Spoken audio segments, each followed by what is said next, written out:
আজকে আমি রাঙা আলু দিয়ে মিষ্টি তৈরি করবো, তা আবার ল্যাংচা মিষ্টি। এই দেখো কতটা রস ঢুকেছে ভিতরে। এই ল্যাংচা মিষ্টিগুলো আজকে আমি কিভাবে তৈরি করব, তোমরা প্রথম থেকে শেষ পর্যন্ত পুরো ভিডিওটাকে দেখতে থাকো। আজকে আমি ল্যাংচা মিষ্টিগুলো কিভাবে তৈরি করব। আমি গ্যাসে কিছুটা জল বসিয়ে দিয়েছি কড়াইয়ের মধ্যে, দিয়ে এবার রাঙা আলুগুলোকে আগে একটু সিদ্ধ করে নেব। সিদ্ধ হবে তাড়াতাড়ি, একটু অল্প একটু লবণ দিয়ে দেবো, তাহলে খুব সুন্দর তাড়াতাড়ি সিদ্ধ হয়ে যাবে। আর দেবো আমি এর মধ্যে দেখো 1 চামচ ভিনেগার, তাহলে না তাড়াতাড়ি আলুটা সিদ্ধ হয়ে যাবে। 1 চামচ ভিনেগার দিয়ে এবার আমি গ্যাসটাকে কমিয়ে দিয়ে ঢাকা দিয়ে রেখে দেবো। ভিনেগার দিয়ে দিয়েছি, এবার ঢাকা দিয়ে রেখে দেবো কিছু সময়।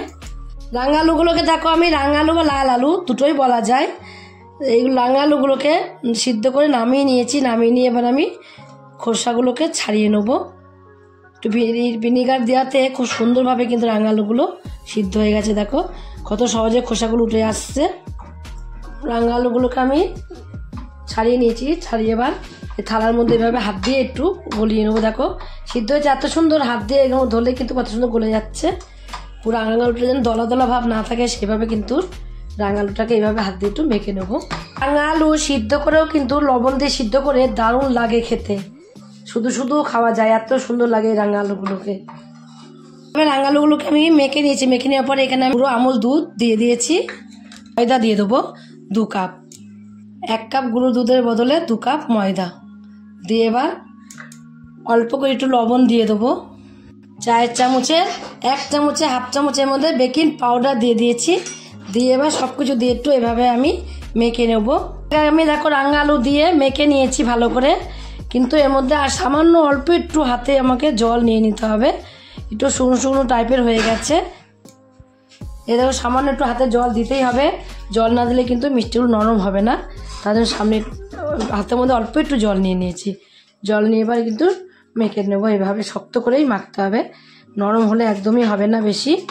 আর বেকিং পাউডার দিয়েছি, ভেতরের মিষ্টির ভেতরটা কিন্তু খুব সুন্দরভাবে নরম হবে বেকিং পাউডার দেওয়াতে। একটুখানি আমি এরকম ঘি নিয়ে এর উপর দিয়ে দেবো। মাখা হয়ে যাওয়ার পর একটু ঘি দিয়ে তারপর আবার একটু মেখে নেবো। দেখো ঘি দিয়ে মেখেছি বলে কিন্তু পরে একটু ঘি দিয়ে দিচ্ছি বলে কিন্তু হাতে লেগে যাচ্ছে না। আর থালায় যে লেগেছে সেটাও কিন্তু কত সুন্দরভাবে পরিষ্কার হয়ে উঠে আসছে। ডোটা আমার পুরো কমপ্লিট হয়ে গেছে। এই ডোটা এবার আমি এখানে একটু রেখে দেবো 5 মিনিটের মতন, না 2 মিনিটের মতন রেখে দিলেই হয়ে যাবে। মধ্যে আবারও আমি একটুখানি ঘি মাখিয়ে নেবো হাতের মধ্যে, আবার একটু ঘি 2 হাতে মাখিয়ে নেবো। 2 হাতে মাখিয়ে নেওয়ার পরে এখান থেকে অল্প একটু অংশ আমি হাতের মধ্যে নেব। নিয়ে এভাবে আগে ডান হাতে একটু গোল করে নেবো, তারপরে বাঁ হাতে এইভাবে লম্বা লম্বা করে শেপ দেবো। ওই শেপটা কিন্তু তোমাদের একদমই তোমাদের ইচ্ছা মতো তোমরা দেবে। আর যে কোনো ল্যাংচা দেখবে কিন্তু এইভাবে লম্বা লম্বাই কিন্তু শেপ দেয়, তার জন্য আমি কিন্তু লম্বা লম্বাই শেপ দেবো। একদম মিষ্টির দোকানে যেরকম দেয় ঠিক সেরকমই করে নেবো। এরকম করে নেবো সবগুলোকেই। মিষ্টি আমি বানিয়ে নিয়েছি একই রকম করে। আর পরে অল্প একটু ছোট্ট অল্প একটু তোমার ছিল ওইখানে, সেটাকে দিয়ে ছোট্ট একটা হয়েছে, বড় বড় হয়েছে, এখানে ছোট্ট একটা হয়েছে। এগুলোকে এবার আমি এক সাইডে রেখে দেবো। ওইদিকে আমি মিষ্টিগুলোকে তৈরি করতে করতে দিয়ে দেখো গ্যাসে আবারও সেই কড়াইটাকে বসিয়ে দিয়েছি। কিছুটা তেলও আমি গরম করতে দিয়েছি। তেলটা কিন্তু এখন একটু গরম হয়েও গেছে। এবার যে মিষ্টিগুলোকে আমি তৈরি করে রেখে দিলাম সেই মিষ্টিগুলোকে একটা একটা করে তেলের মধ্যে ছেড়ে দেবো। কিন্তু নাড়বো না, আগে যখন একটু ভাজা হয়ে যাবে নিচটা তারপর নাড়া দিতে হবে। তবে দেখবে নিজে নিজে কিন্তু খুব সুন্দরভাবে উপর দিকে ভেসে উঠবে। আমাদের দেখো নিজে নিজে উপর দিকে ভেসে উঠছে। এক পিঠ হয়ে গেলে এক পিঠ এইভাবে একটু উল্টি পাল্টি দিতে হবে। আর এই মিষ্টিগুলোকে কিন্তু আমি লাল লাল করে ভেজে নেব।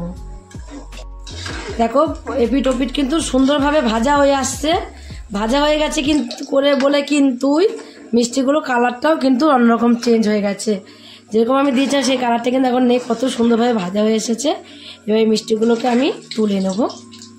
বেশি আবার ভাজা যাবে না, তাহলে কালো কালো লাগবে দেখতেও আর পুড়েও যাবে। তাই জন্য এইভাবে ভাজা হয়ে গেলেই কালারটা চলে আসলেই তুলে নিতে হবে। তেলটাকে ভালোভাবে ঝরিয়ে তুলে নেবো। ওকে দেখো আমি সাজিয়ে হাত মধ্যে একবারেই তুলে নিয়েছি। তুলে এবার তেলটাকে ভালোভাবে ঝরিয়ে নেবো। ঝরিয়ে তারপর নামিয়ে দেবো।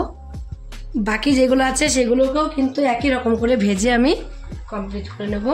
মিষ্টিগুলোকে একই রকম করে ভেজে আমি কমপ্লিট করে নিয়ে এক সাইডে রেখে দিয়েছি। রেখে দিয়ে গ্যাসে দেখো আবার আমি একটা কড়াই বসিয়ে দিয়েছি। এবার আমি মিষ্টির রসটাকে তৈরি করে নেব।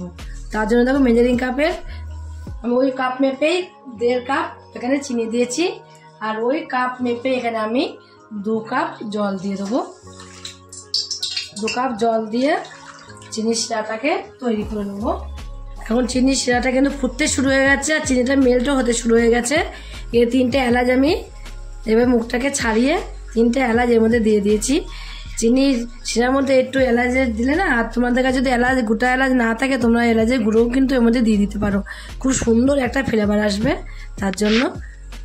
এবার ফুটতে শুরু হয়ে গেছে, চিনিটা দেখো আগের মতো কিন্তু নেই আর, একদম পুরো মেল্ট হয়ে গেছে জলের সাথে। এবার আমি কি করব, যে মিষ্টিগুলোকে তৈরি করে রেখে দিয়েছিলাম সেই মিষ্টিগুলোকে এবার চিনির শিরার মধ্যে দিয়ে দেবো। দিয়ে এবার গ্যাসটাকে কিন্তু অফ করে দেবো। গ্যাসটা অফ করে তারপরে ঢাকা দিয়ে রেখে দেবো। চিনির শিরাটা শুধু একটু গরম থাকলেই হবে, যে ফুটাতে হবে এমন কোনো ব্যাপার না। তাই দেখবে ভেতরে কত সুন্দরভাবে রস ঢুকে গেছে। এবার আমি 1 ঘন্টার মতো ঢাকা দিয়ে রেখে দেবো। 1 ঘন্টা পর তোমাদের সামনে ফিরে আসছি। এখন আমি 1 ঘন্টা পর ফিরে এলাম। দেখো 1 ঘন্টাতে কতটা মিষ্টিগুলোকে শিরাটাকে টেনে নিয়েছে, আর এই মিষ্টিগুলো কিন্তু খুব সুন্দরভাবে নরম হয়ে গেছে একদম। তো প্যাচালু দিয়ে আমি এইভাবে ধরেই বুঝতে পারছি কতটা নরম হয়েছে। এভাবে ধরলেই বোঝা যাচ্ছে। দেখো এরকম কেটে গেল, দেখো প্যাচালু দিয়েই কেটে ফেললাম, কত সুন্দর নরম হয়েছে তোমরা দেখলে বুঝতে পারছো। এবার এই ল্যাংচা মিষ্টিগুলোকে আমি তুলে নেব। দেখো সব মিষ্টিগুলো কিন্তু আমি একটা ট্রের মধ্যে তুলে নিয়েছি, আর ট্রের মধ্যে তুলেছি যে এর মধ্যে কিন্তু রস শুদ্ধই তুলেছি মিষ্টিগুলোকে। তোমরাও এইভাবে একদিন এইভাবে রাঙা আলু দিয়ে ল্যাংচা মিষ্টি বাড়িতে তৈরি করে খেয়ে দেখো। যদি খেয়ে রেসিপিটা তৈরি করে ভালো লাগে, আর তোমরা যদি ফেসবুক থেকে দেখো ফেসবুকের পেজটি ফলো করে দেবে, যদি ইউটিউব থেকে দেখো ইউটিউবে চ্যানেলটি সাবস্ক্রাইব করে দেবে, পাশে থাকা বেল আইকনটিটা প্রেস করতে ভুলবে না, তাহলে নতুন নতুন রেসিপি তোমাদের কাছে তাড়াতাড়ি পৌঁছে যাবে। আমার চ্যানেলের কত বন্ধু হয়ে থাকো, সাবস্ক্রাইব করনি প্লিজ সাবস্ক্রাইবটা করে দেবে, সবাই তোমাদের কাছে নোটিফিকেশন ঢুকে যাবে। ছোট্ট করে লাইক করো, কমেন্ট করো, অনেক অনেক শেয়ার করো। নমস্কার বন্ধুরা, দেখা হবে আবার পরের রেসিপিতে।